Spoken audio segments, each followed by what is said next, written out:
오늘도 예고한 것처럼 우리가 항상 이제 좀 수업 패턴을 질문으로 시작하고, 그리고 또 책 읽기 수업하고, 그리고 또 신문 이야기로 이렇게 마무리하겠습니다.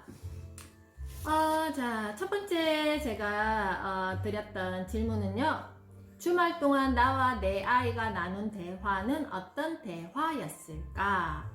자, 아직까지 아이들이 어리니까 무슨 주제를 가지고 뭐 거창하게 제가 대화를 물어본 게 아니라 그 조사를 해보니까 코로나 이전에 가정에서 부모와 자녀가 하루에 눈 마주침하고 대화하는 시간이 평균 13분이었다고 그래요.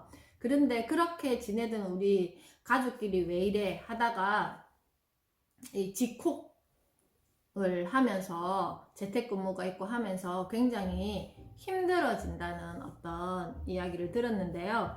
자, 그러면 우리가 일상적으로 대화를 얼마만큼 아이와 어떤 대화를 나누었을까? 어떤 대화를 나누었던 것 같아요?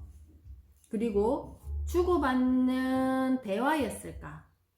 아이 입장에서 생각했을 때, 엄마 입장에서 말고 내가 하고 싶은 이야기를 하는 대화였을까?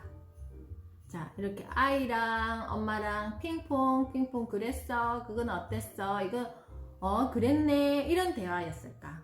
아니면 선생님, 저는 그런 말씀 많이 하셔요. 저는 우리 아이와 공감도 잘하고요, 아이 입장에서 대화하려고 많이 노력하고 잘하고 있어요. 그러면 제가 다시 질문을 던지죠. 그러면 하나의 예를 들어서 한번 이야기를 해주시라고. 그러면 대다수 그런 내용이었어요. 굉장히 엄마가 적극적으로 그리고 친절하게 아이에게 어떻게 하셨냐면은 뭔가 설명을 하시는 거예요. 그러면 아이 입장에서는 와, 우리 엄마가 나를 위해서 이렇게 친절하게 나를 바라보면서 이야기를 해주시는구나 생각할까요? 아니죠. 잔소리를 또 하네, 이렇게 받아들이잖아요. 그래서 이 대화의 어떤 색깔이 어떤 색깔인지를 잘 생각하셔야 된다는 거예요. 자, 오늘 우리 주제가 우리 아이 지혜를 만드는 힘을 키우는 비결이라 해서 제가 내 아이가 지혜로운 아이로 성장하길 바라는가? 내 아이가 지식이 가득한 아이로 성장하길 바라는가? 자, 그랬을 때, 그러면 내 아이가 지혜로운 아이로 성장하길 바랄 수도 있을 것이며, 내 아이가 지식이 가득한 아이로 성장하길 바랄 수도 있을 텐데, 그러면 출석 세빈이 엄마 오셨어요. 내가 생각하는 지혜로운 아이는 어떤 아이라고 생각하는지, 어떤 아이가 지혜롭다고 생각하는지, 그리고 지식이 많은 아이는 어떤 아이가 지식이 많은 아이라고 생각하는지. 그렇다면 나는 지혜로운 엄마 아빠인가? 지식이 많은 엄마 아빠인가?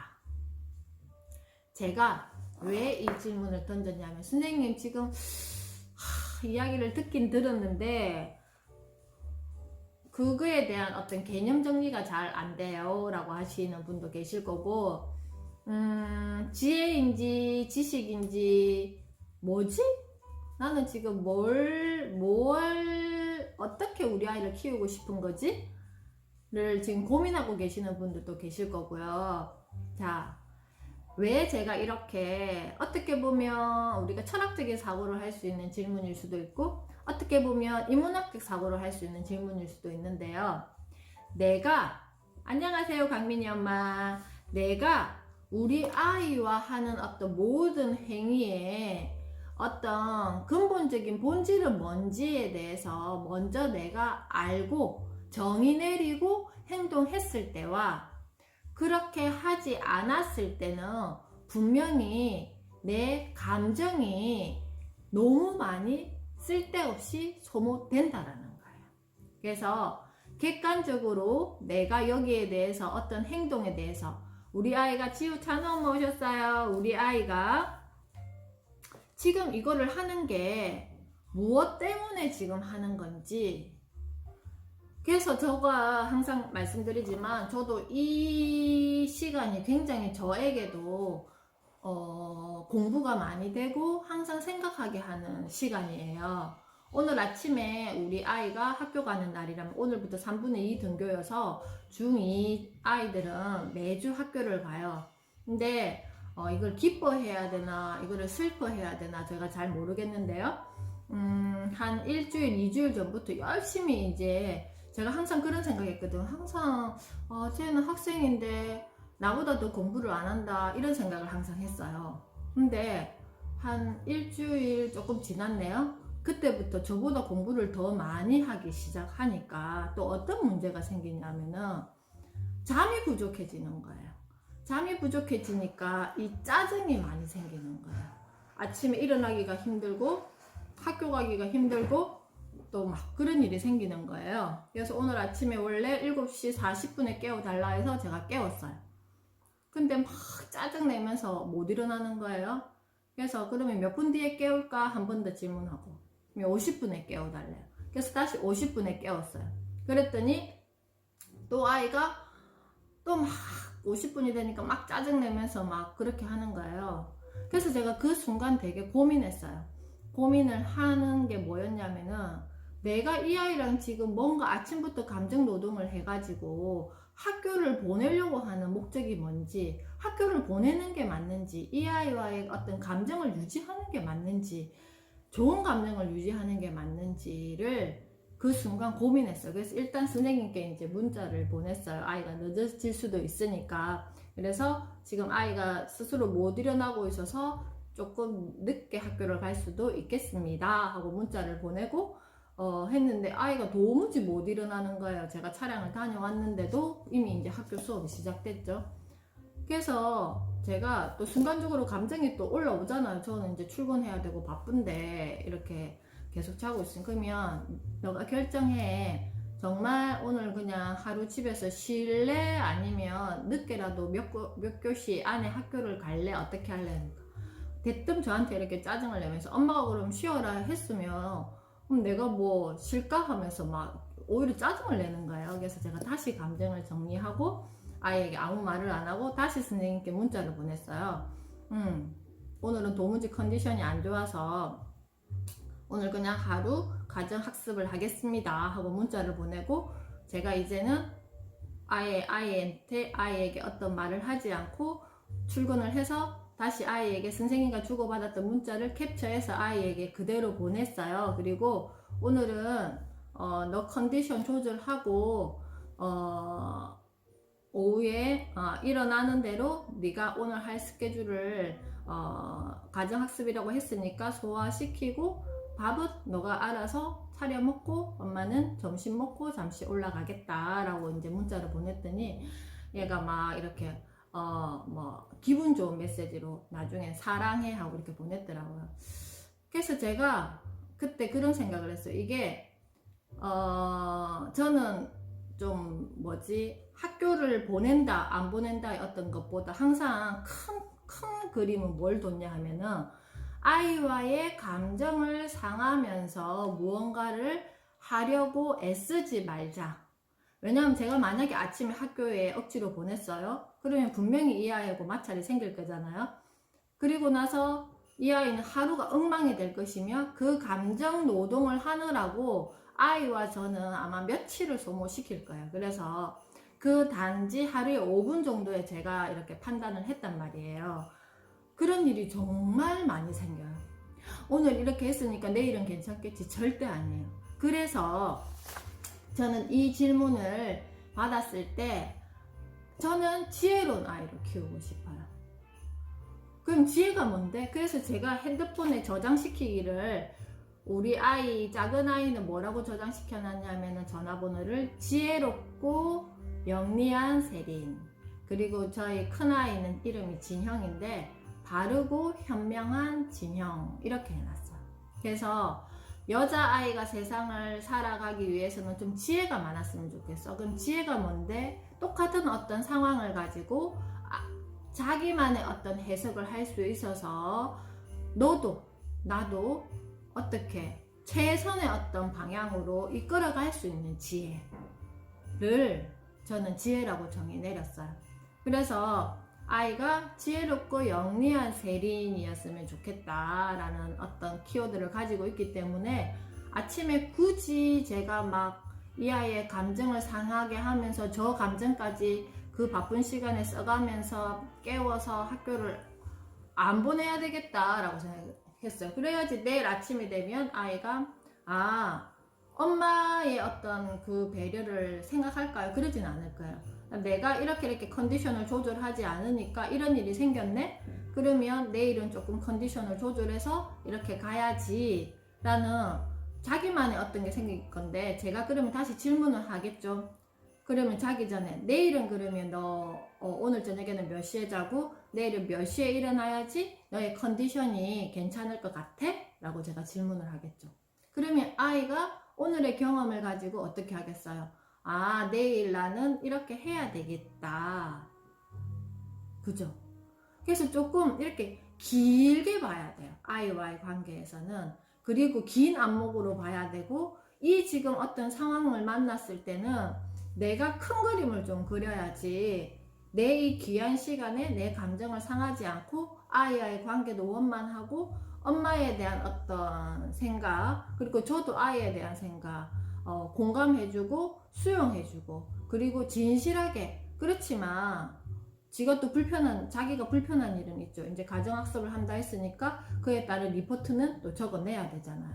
그런 어떤 것들이 스스로 이렇게 알아갈 수 있지 않을까 저는 생각을 합니다. 그래서 아침에 막 이제 그런 공부를 하는 아이들은 하는 대로 아침에 깨우기가 힘들고, 이 청소년들은, 그리고 공부를 안 하는 아이들은 핸드폰 하느라고 또 아침에 깨우기 힘들고, 이게 굉장히 큰 숙제예요. 그러니까 지훈이 엄마 언제 오셨죠?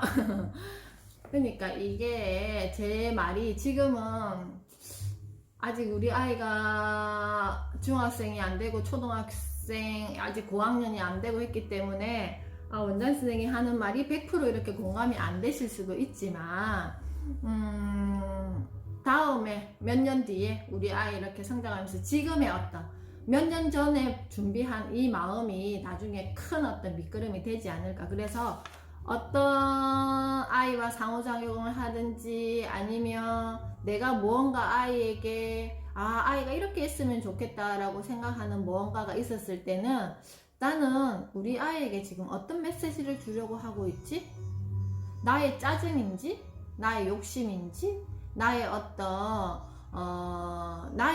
걸로 인해서 아이에게 지금 이렇게 푸시하는 건지를 잘 짚어보셔야 돼요. 그래서 결론은 지혜로운 아이로 키우고 싶은지 지식이 많은 아이로 키우고 싶은지. 지혜로운 아이로 많이 키우고 싶다면 엄마 아빠가 지혜가 많아야 되겠죠. 그리고 지식이 많은 아이로 키우고 싶으면 엄마 아빠가 지식이 많아야 되겠죠. 자, 거기에 비례하는지, 나의 어떤 우리 아이를 키우기 위한 어떤 방향과 나의 어떤 프레임, 나의 어떤 콘텐츠가 비례하는지를 이렇게 잘 점검하셔야 돼요. 그렇게 되지 않으면, 이게 밸런스가 맞지 않으면 제가 예전에 그런 그림을 그렸는데요. 자, 보세요. 엄마 아빠가 되었을 때는요, 내가 가장 이렇게 꼭지점에 있을 때 나는 엄마 아빠가 되어요. 꼭지점에 있을 때. 그래서 꼭지점에 있을 때 엄마 아빠가 되고 아이는 무에서 시작돼요. 근데 아이가 쭉쭉쭉 성장을 해요. 어떤 것이든지 아이는 성장할 거잖아요. 근데 나는 계속 어떻게 된다고요? 쭉쭉쭉 내려가는 곡선을 걸 거예요. 건강 상태도 그렇고 생각 주머니도 그렇고 무엇이든지. 그래서 부딪히는 지점이 평균은 사춘기 지점인데 만 13세. 그런데 이게 점점점 낮아지고 있어요. 왜냐하면 아이들이 많은 어떤 세상을 빨리 경험하기 때문에 훨씬 더 이 성장 곡선이 빨라졌단 말이에요. 그런데 세상이 너무 빨리 변하니까 이제는 어떻게 됐냐 하면은 이런 곡선이 되어서 이게 엄청 빨라지고 있어요. 무슨 말인지 아시겠죠? 그래서 나중에 우리 아이를 해석 못하는 엄마가 된다라는 거죠. 쟤가 행동이 뭐지? 저거 지금 하는 건 뭐지? 이렇게 된다라는 거. 그렇게 하기 위해서는 우리가 오늘도 책을 읽고 공부를 합니다. 아시겠죠? 그래서 오늘은요 9번째 시간 지적 호기심과 공부 두뇌를 깨우는 질문으로 토론하기. 스스로 공부하고 찾아서 토론하는 아이로 키우는 비결. 아이의 생각을 키우는 데는 토론만한 것이 없다. 근데 토론을 거창하게 생각하지 마세요. 토론은 그냥 일상에서 우리가 일어나는 이런 어떤 작은 에피소드를 가지고 할 수 있어요. 사람은 누구나 자신만의 렌즈로 세상을 바라본다. 긴급 돌봄을 하고 있는, 가정 돌봄을 하고 있는 친구들이 엄마랑 나 이렇게 같이 집에 있는 시간이 많잖아요. 그리고 유치원에 간 친구들도 있을 것이며, 그랬을 때 왜 지금 우리가 이렇게 너가 유치원을 못 가고 이렇게 엄마랑 같이 있을까? 어떤 우리 엄마의 마음 상태는 어떠고 너의 마음 상태는 어때? 이런 어떤 것도 아이와 가볍게 나눌 수 있는 이야기거리라는 거죠. 생각의 프레임도 제각기 사이즈가 다르다. 사람의 렌즈와 프레임은 결국 생각에서 나온다. 작은 렌즈로 바라보는 사람에게 세상은 내 주위를 둘러싼 작은 공간에 불과하다. 그러나 큰 렌즈로 세상을 바라보는 사람은 지구 넘은 미지의 세계까지 바라본다. 그래서 내가 보이는 대로 세상을 보면 안 되고요. 세상이 보여주는 대로 내가 세상을 볼 수 있는 힘이 있어야 돼요. 그게 큰 렌즈로 세상을 바라보는 사람과, 아니지, 이거는 작은 거죠. 작은 렌즈로 세상을 바라보는 사람과 큰 렌즈로 세상을 바라보는 사람의 차이입니다. 그렇다면 어떻게 세상을 바라보는 렌즈를 키우고 생각 프레임을 확장시킬 수 있을까요? 그것은 바로 지식이다. 우선 지식이 많아야 한다. 지식이 축적되면 지식을 융합해 자신만의 새로운 지혜를 만드는 힘이 생긴다. 자, 여기에 그 내용이 담겨져 있죠. 지식과 지혜를 이렇게 우리가 부동어 배웠죠. 수학 시간에, 그죠?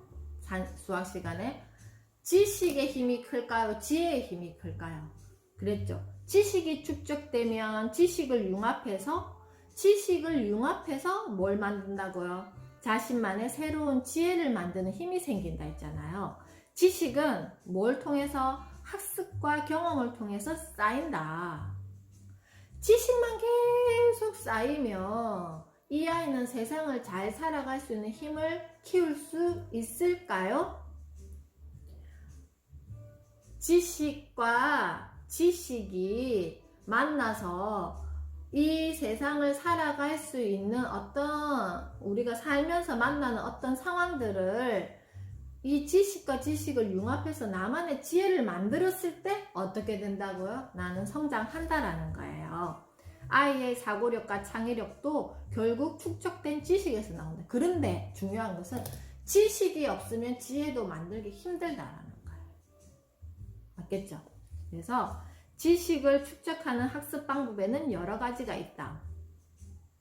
자, 우리 엄마도 선생님 저는 지혜로운 엄마가 되고 싶어요.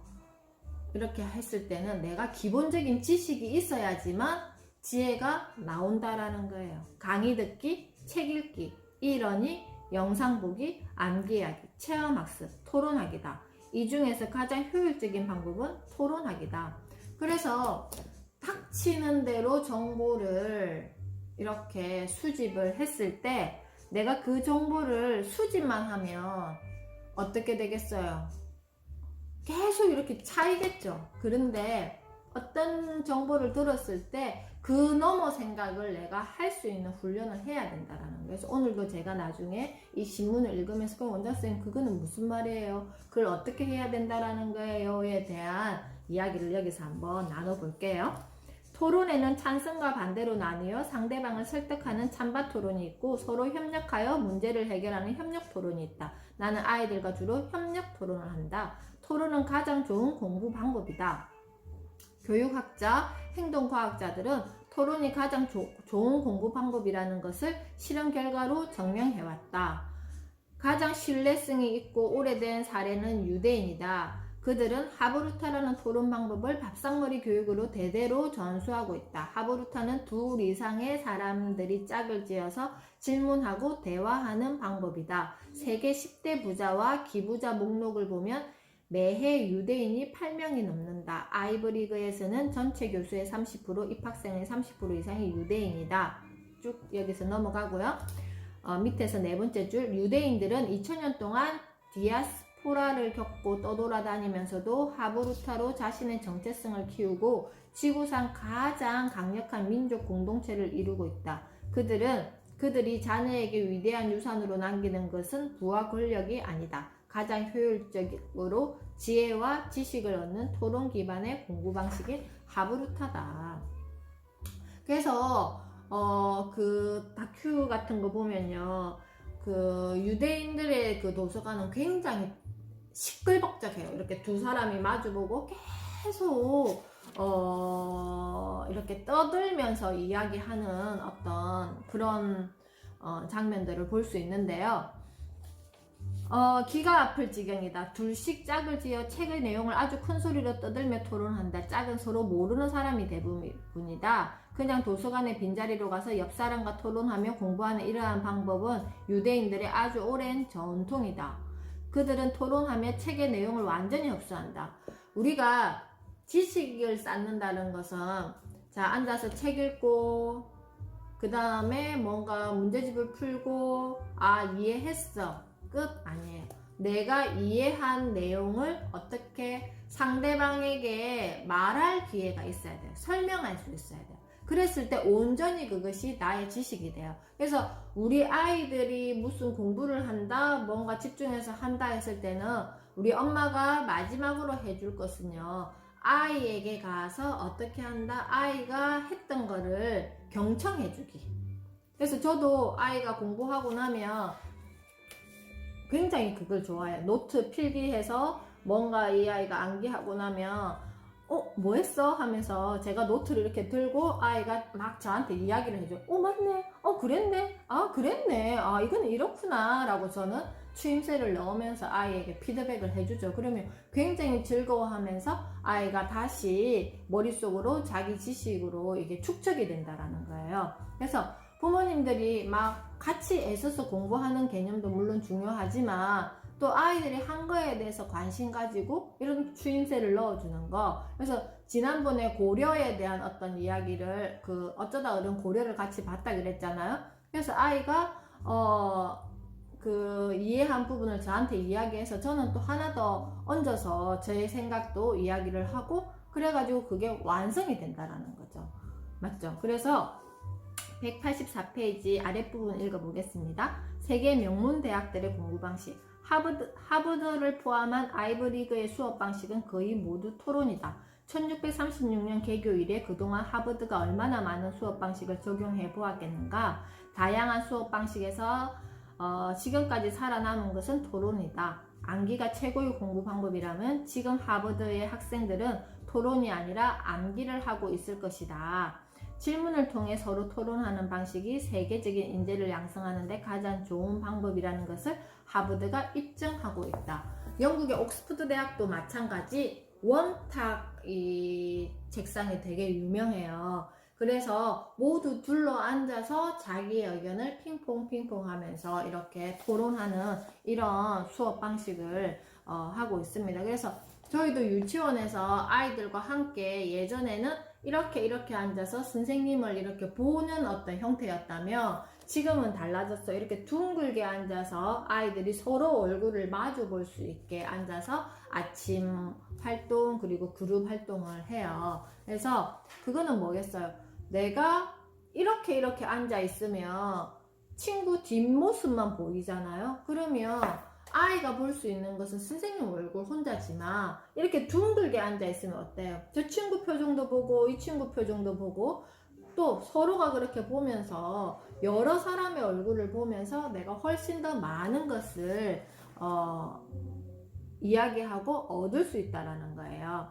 그래서 185페이지 토론이 아이의 공부 방식을 바꾼다. 내 딸 지유는 수줍음이 많고 말을 잘하지 않는 내성적인 아이다. 이런 아이들 있죠. 자, 그런데 그런 말을 배울 때도 그랬고 말을 배울 때도 그랬다. 어른이 되어서 그럴 거라 생각했다. 그러나 지유는 변했다. 너무도 많이 변했다. 그런 변화의 힘은 어디서 시작되었는가? 앞서도 말했듯 3년 전부터 시작한 주말 토론 때부터였다. 10차례 정도 토론을 하고 나서 수줍게 웃으며 토론을 하자고 먼저 제안을 해왔다. 그때 깨달았다. 인간은 누구나 말하고 싶어하는 본능이 있다는 것을. 그날 나는 감격해서 굳게 다짐했다. 무슨 일이 있어도 주말 토론만큼은 지키겠노라고. 아이들이 유아기 때 이런 틱 현상을 보이는 경우가 가끔 있어요. 그러면 선생님 우리 아이 이런 경우 병원을 가야 되나요? 자, 틱의 경우는요, 제가 정의 내리기를 내 안에 뭔가가 쌓여서 이게 막혀서 뭔가 신경세포가 나도 모르게 무조건 반응을 하는 거라고 생각해요. 그래서 이 속에 있는 것을 끄집어내 줘야지만 아이가 원활하게 세포들이 이렇게 활동을 할 수 있어서 뭔가 막혀있는 세포가 없다라는 거죠. 근데 뭐 하기도 하고 뭐 눈을 깜빡깜빡 하기도 하고 막 이렇게 하기도 하고 아이들마다 그 나타나는 양상이 조금씩 다른데요. 초기에는요 뭔가 되게 심한 경우에는 나중에 약물 치료를 해야 되지만 결국 아이들은요 내 마음을 끄집어낼 누군가가 없고 또 뭔가 차여 있을 때 그런 현상이 나타나요. 보통 6세, 7세 아이들, 7세가 되면 아이들이 자아가 생기거든요. 그 자아라는 게 뭐냐면은 너 생각과 내 생각은 다른데 이 다른 생각을 내가 어떻게 이야기할 수 있을까?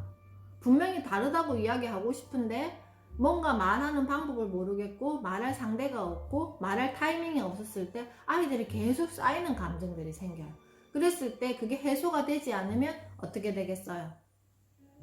그런 어떤 정상들을 경미하게 보일 수도 있다라는 거예요. 그래서 이 아이도 그랬잖아요. 만약에 아빠가 부럭 아빠이고 소심한 딸인데 이런 걸 발견하지 못하고 이런 어떤 거를 끄집어내는 어떤 걸 안 했으면 아마 이 지우가 청소년이 되었을 때 아빠와 관계가 어땠을까요? 아빠가 내 공부를 해가 아버지 학교를 다니면서 공부를 하면서 아 내가 결국 바뀌어야 되는구나. 우리 아이와 어떤 소통을 하기 위해서 어떤 방법적인 거를 내가 가지고 와서 아이와 해야 되는 거구나. 그게 가장 인상적인 적기가 언제냐고요? 지금 이 시기라는 거예요. 그래서 돌이켜보면 3년 동안 주말 토론을 하지 않은 것은 딱 한 번이었다. 생애 처음으로 아이들과 유럽 여행을 갔었는데 그때 주말이 껴서 어쩔 수 없이 토론을 걸렀다. 3년 동안 토론은 우리 지우의 공부 방법도 바꿔놓았다. 요즘 지우는 자신이 가장 어려워하는 수학을 공부할 때 혼자 선생님이 되어서 문제를 설명하며 풀고 있다. 자, 이렇게 내가 쌓은 지식도 중요하지만 그 지식이 지혜가 되기 위해서는 이렇게 말하기를 하면서 뭔가 풀 수 있는 환경이 되어 있어야 된다는 거예요. 그래야지만 친구들을 만나거나 아니면 학교에서라든지 이 아이가 나중에 사회에 나갔을 때 뭔가가 부딪히는 뭔가가 생겼을 때 논리적으로 내 이야기를 뭘 통해서 내가 쌓은 지식의 융합을 통해서 지혜롭게 이야기할 수 있는 힘을 기를 수 있다는 것입니다.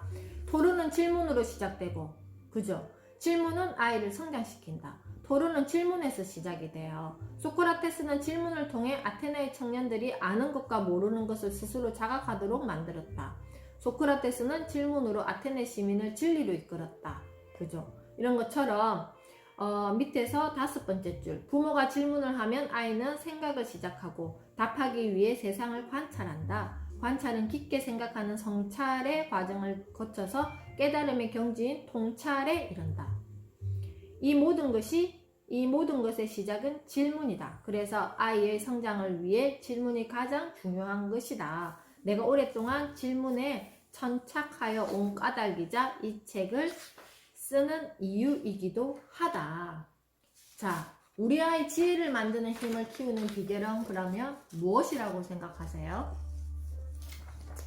질문을 통한 토론이다. 근데 우리가 토론을 거창하게 생각하지 마세요.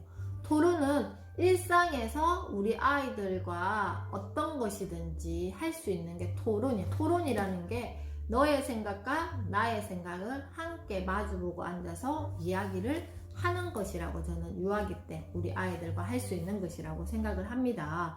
자, 오늘의 신문 이야기. 제가 지난주에 그 산후조리원 이야기를 해서 몰아보기 다 마쳤어요. 그랬더니 짜잔 이렇게 신문 기사에 산후조리원에 대한 이런 기사가 나왔어요. 자, 보세요. 이것도 제가 질문을 던졌죠. 어떤 미디어를 요즘에 시청하고 계세요? 그랬더니 한 분이 산후조리원이라고 했는데 저는 그때 산후조리원을 처음 들었던 거예요. 그래가지고 그게 뭐예요? 했더니 드라마라고 하셨잖아요. 그래서 제가 드라마를 봤잖아요. 보고 나니까 이 내용이 뭔지 알게 된 거예요. 자, 제가 그걸 보면서 느꼈던 게 뭐냐 하면은 내가 처음에 그렇지 않아. 산후조리원에서 집으로 가는 그날 제일 우리가 힘들지 않았어요. 떨리고 두렵고 무섭고 특히 첫 아이를 데리고 집으로 오던 날 전 정말 무서웠거든요. 왜냐하면 한 번도 엄마가 되어 본 적이 없잖아요. 그런데 조리원에 있을 때는 그래도 거기에서 다 케어를 해줬는데 이제 오면 혼자서 다 해야 되는 거예요.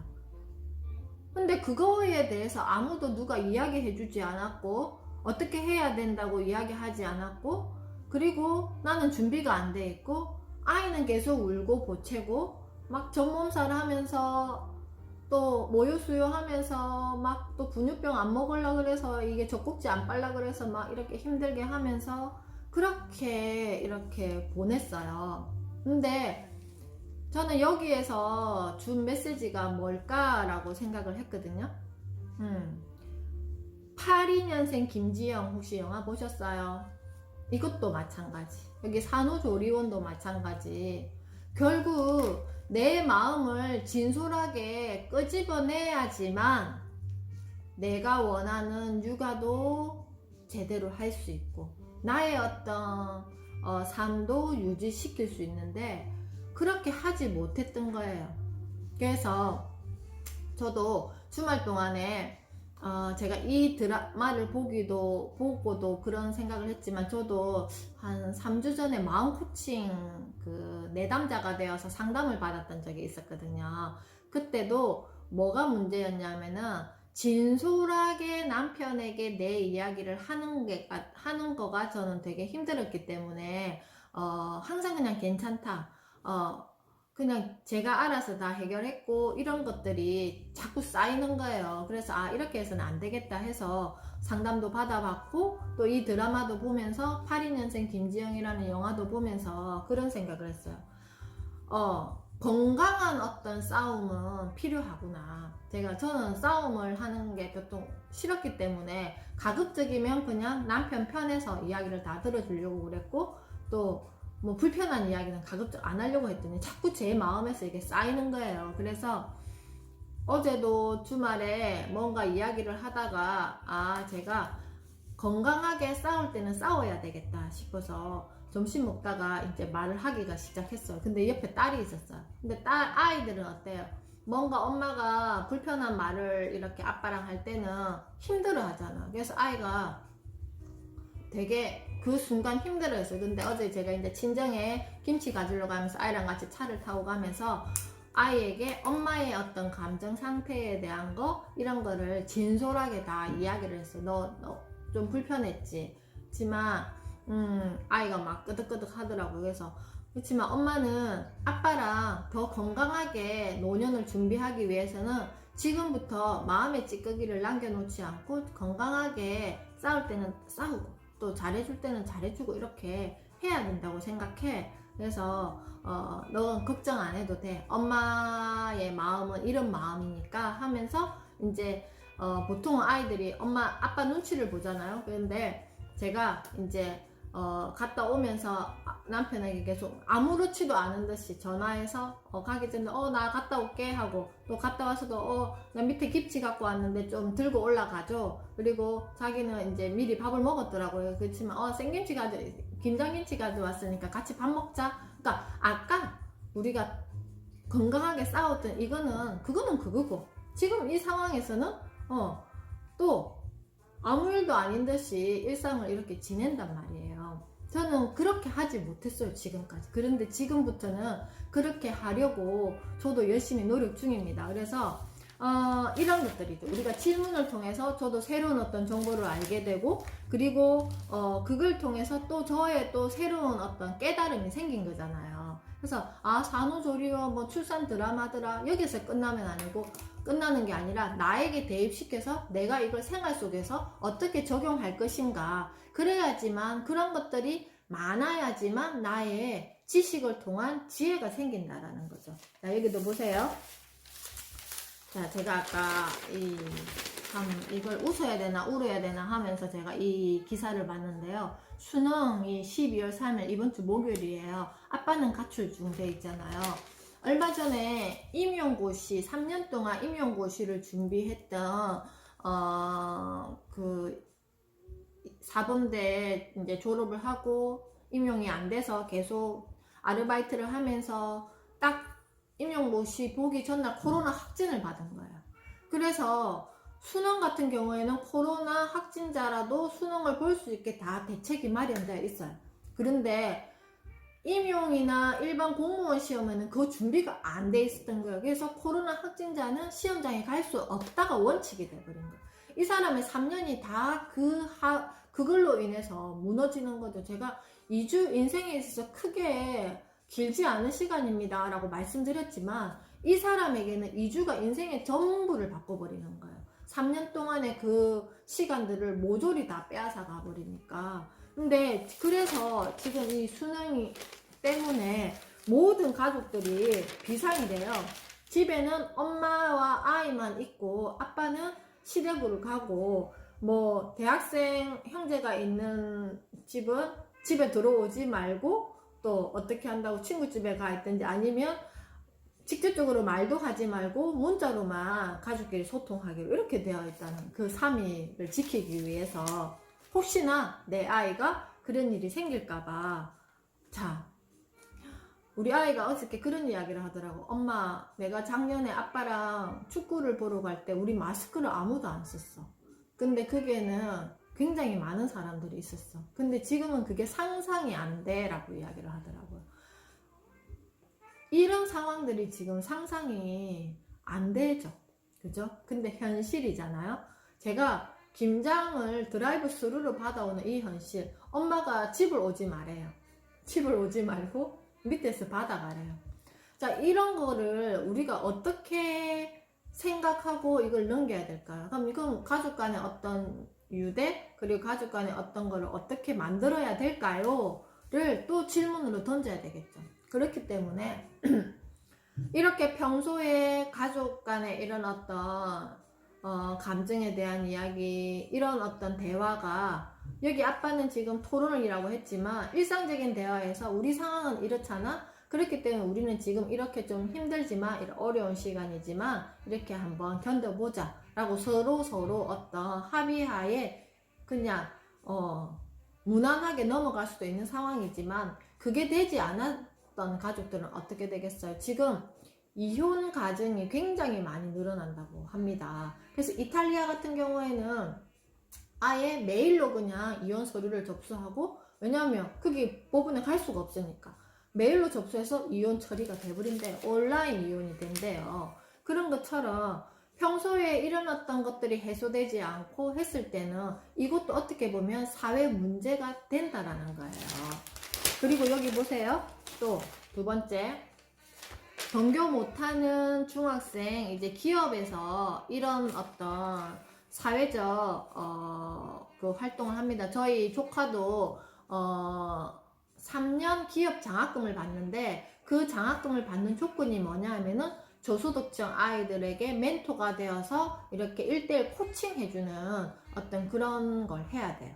그래서 기업은 대학생들에게 장학금을 지원해주고 그 장학금을 받은 학생들은 또 어떻게 사회의 다른 어떤 중학생이나 고등학생들에게 1대1 코칭을 해서 이렇게 상생하는 구조가 되는 거잖아요. 그죠? 이런 것들이 많은데 이제는 아이들을 직접 만나지 못하니까 어떻게 한다고요? 랜선 과외를 한다고 합니다. 그럼 선생님 랜선 과외를 어떻게 해요? 이건 KT 스퀘어에서 원격 교육 협력을 위한 업무 협약을 누구와 서울교육청과 이렇게 했대요. 그래서 학습 멘토링 프로그램 랜선 야학을 운영한다고 합니다. 이런 어떤 것들이 앞으로는 더 많이 생겨날 거예요. 학교에서도 마찬가지 그런 어떤 프로그램도 많이 생기고 있습니다. 자, 그리고 여기 한번 보세요. 지역 소프트웨어 인재 육성의 거점 SW 미래체험센터가 이렇게 전국적으로 이렇게 만들어져 있습니다. 이거 보통 보면 학교에서 그 고학년들 대상으로 SW 신청할 학생들 이렇게 모집을 했어요. 저도 아이가 초등학교 다닐 때 이거를 제가 받아본 적이 있었는데, 근데 이게 이제는 훨씬 더 활성화되어 가고 있습니다. 그래서 아이가 혹시나 초등학생이 되고 아마 이게 초등 과정에서 제가 이 내용을 안내문을 받았었거든요. 그래서 초등학생이 되면 이런 안내문이 오면 학교에서도 이렇게 미래 교육을 위해서 이런 프로그램을 이렇게 준비하고 있구나. 그러면 우리 아이도 관심이 있으면 이런 것도 시켜봐야 되겠다라고 이미 정보를 가지고 계시는 것과 저게 뭐지? 라고 생각하고 그냥 넘어갈 수도 있겠죠. 그래서 이런 것들을 이제 앞으로 더 확산해서 전국망으로 해서 유지한다고 합니다. 그래서 강사도 계속 양성을 하고 그리고 수혜 학생도 훨씬 더 많이 이렇게 혜택을 줄 수 있게 구축을 한다고 합니다. 지금 미래체험센터가 인천센터가 있고 강원센터가 있고 충북센터가 있고 전남센터가 있고 경남센터가 있다고 합니다. 그래서 경남도 저도 아이가 학교를 다닐 때 이런 공문을 받았던 적이 있어요. 그리고 마지막으로 지금 우리 초등학교 이제 보낼 엄마들 그리고 초등학교 다니고 있는 엄마들도 계실 건데요. 학교에서 이 돌봄 선생님의 역할이 굉장히 중요해요. 물론 정규 교육 과정에 담임 선생님들의 역할도 물론 최고로 중요하지만 그 다음에 돌봄 교사가 교육이 굉장히 중요해요. 왜냐하면 초등학교 저학년은 1시 반, 12시 반 점심 마치고 먹고 나면 거의 마쳐요. 그런데 만약에 직장 다니는 엄마들이 학원을 아이를 보내야 될 때 올해 같은 경우에는 방과후 수업 안 했잖아요. 예전에는 방과후 수업이 원활했기 때문에 한두 과목 이렇게 하고 나면 또 학원에 차가 와서 아이를 픽업할 수도 있고 그랬는데 그래도 이게 시간이 잘 안 맞고 그리고 또 무엇보다도 아이가 배가 너무 고파요. 뭐 4시 보통 엄마 퇴근하는 시간에 아이가 오게 되면 또 짜투리 시간들이 굉장히 많이 생겨요. 저도 초등학교 3학년 때까지 아이를 방학 돌봄 그리고 평일 돌봄 해서 이 돌봄 교실을 활용했는데 그때만 해도 이렇게 많이 이렇게 활성화되지는 않아서 그래서 아이들이 많지 않았는데 지금은 굉장히 많이 여기를 신청해가지고 하는데 중요한 것은 돌봄 선생님들에 대한 처우라는 거죠. 그래서 우리가 학교는 시대에 따라 변해요. 그렇기 때문에 돌봄 선생님이 돌봄 교실을 향한 교사 학교의 시선은 그렇게 우호적이지 않다는 거죠. 그래서 특히 교사가 안내문 발송, 수요조사를 떠맡고 이런 어떤 일반적인 민원 처리하는 것이 돌봄 선생님 그렇게 생각하면 안 되겠죠. 그래서 돌봄 선생님들의 어떤 처우라든지 어떤 역할의 중요성을 더 일깨우고 학교 현장에서도 이 선생님들에 대한 어떤 전문성을 길러서 우리 아이들이 그 10분, 30분, 1시간이 굉장히 공백이 생겼을 때 아이들 입장에서는 굉장히 힘들어요. 힘들기 때문에 우리가 이런 어떤 기사를 만났을 때는 지금 막 돌봄 선생님들이 막 이렇게 하면서 자기 어떤 그 처우에 대한 이야기를 하면서 결손도 생기고 지금 이런 일이 생기던데 꼭 필요한 거라고 생각합니다. 저는 아이들에게 만약에 긴급 돌봄하고 학교를 가지 않았을 때 담임 선생님들의 영향도 있지만 보육을 통한 돌봄 선생님의 영향도 굉장히 크단 말이에요. 그래서 우리 아이들에게 우리 학부모가 선택한 잘한 정책 1위가 초등 돌봄 교실이라고 이렇게 설문 결과가 나왔대요. 그것처럼 우리 아이들에게 꼭 필요한 이 돌봄 서비스니까 우리가 마음부터 바꿔야 돼요. 똑같이 그 선생님들에게도 처우를 개선해주고 아이들에게 제대로 돌봄을 할 수 있는 학교 환경이 개선되어야 되겠다라는 것을 하기 위해서 어떻게 해야 될까요? 학부모의 어떤 목소리와 어떤 모니터링이 필요하겠죠. 그래서 그런 것들을 점점 더 개선해 나가야지만 결국 누가 우리 아이가 행복하게 학교 생활을 할 수 있다는 거예요. 그래서 오늘 신문기사 여기서 마치고요. 오, 시간이 너무 많이 지나서 죄송합니다. 너무 늦게까지 해서. 그래서 내일은요, 내 아이의 망가지 가능성을 여는 신문 속 진로 인문학. 신문을 통해서 아이가 좋아하는 일을 찾고 싶다면 질문부터 시작하라로 내일 또 10번째 시간으로 만나겠습니다. 오늘도 수고하셨습니다. 감사합니다.